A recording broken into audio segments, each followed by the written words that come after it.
തലമുറകൾ ആവർത്തിച്ച് കാണുന്ന ചിത്രങ്ങളിലൊന്നാണ് സ്ഫടികം. മാസ്മരിക പ്രകടനവുമായി മോഹൻലാൽ രോമാഞ്ചം കൊള്ളിച്ച ചിത്രവും. മലയാള സിനിമ കണ്ട എക്കാലത്തെയും വലിയ വിജയങ്ങളിലൊന്നായിരുന്നു ഭദ്രൻ മോഹൻലാൽ കൂട്ടുകെട്ടിന്റെ സ്ഫടികം. മോഹൻലാൽ തുണി പറിച്ചടിച്ചാൽ ആളുകൾ കൂവുമെന്ന നിഗമനത്തിലാണ് ആദ്യ നിർമ്മാതായ സെവൻ ആർട്സ് വിജയകുമാർ സ്ഫടികം ഉപേക്ഷിച്ചത്.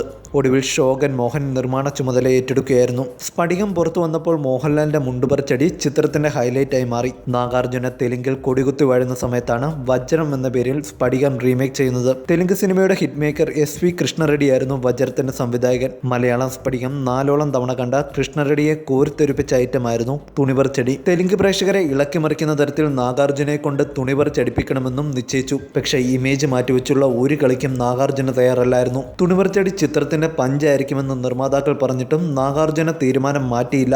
വമ്പൻ റിലീസ് ആഘോഷിച്ചുകൊണ്ട് വലിയ ഹൈപ്പിൽ വന്ന നാഗാർജുനയുടെ വർജം തകർത്ത് തരിപ്പണമാവുകയായിരുന്നു. ഒപ്പം മുണ്ടുപറിച്ചടി ഇമേജിനെ ബാധിക്കുമെന്നുള്ള നാഗാർജുനയുടെ തീരുമാനത്തിന് വിമർശനങ്ങളും ഉണ്ടായി.